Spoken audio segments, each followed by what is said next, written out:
നമസ്കാരം എല്ലാ പ്രിയപ്പെട്ട കൂട്ടുകാർക്കും സ്റ്റുഡൻസ് ഓൺ ഫയറിലേക്ക് സ്വാഗതം. എഡ്യൂക്കേഷൻ അപ്ഡേറ്റുകൾ കൃത്യമായിട്ട് അറിയാൻ ആഗ്രഹിക്കുന്ന കൂട്ടുകാരാണെങ്കിൽ ഇപ്പോൾ തന്നെ ഈ ചാനൽ ഒന്ന് സബ്സ്ക്രൈബ് ചെയ്ത് വെക്കുക.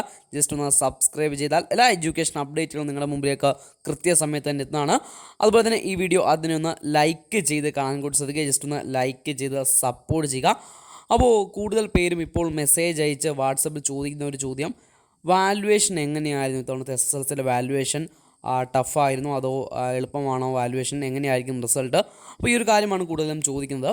നമുക്കറിയാം ഇത്തവണത്തെ SSLC പരീക്ഷ പൊതുവേ അത്ര വലിയ ബുദ്ധിമുട്ടുള്ള പരീക്ഷയൊന്നും ആയിരുന്നില്ല. വിദ്യാർത്ഥികളെ ഒരുപാടൊന്നും ഒരു സങ്കടത്തിലാഴ്ത്താത്ത പരീക്ഷയായിരുന്നു. വാല്യുവേഷനും അതുപോലെ തന്നെയാണ്. വലിയ കടുകട്ടി വാല്യുവേഷനോ നിങ്ങളെ ബുദ്ധിമുട്ടിക്കുന്ന, നിങ്ങളെ മാർക്ക് പിടിച്ച് നിങ്ങൾക്ക് മാർക്ക് ഇടാത്ത ഒരു വാല്യുവേഷനൊന്നും അല്ല SSLCക്കുള്ളത്. നിങ്ങൾ എഴുതിയതിന് അർഹമായിട്ട് നിങ്ങൾ ആഗ്രഹിക്കുന്ന രീതിയിൽ തന്നെയുള്ള നല്ല റിസൾട്ടായിരിക്കും ഇത്തവണത്തെ SSLC പരീക്ഷയുടെ റിസൾട്ട് വരുമ്പോൾ നിങ്ങൾക്ക് ലഭിക്കുക. സന്തോഷമായിട്ടിരിക്കുക.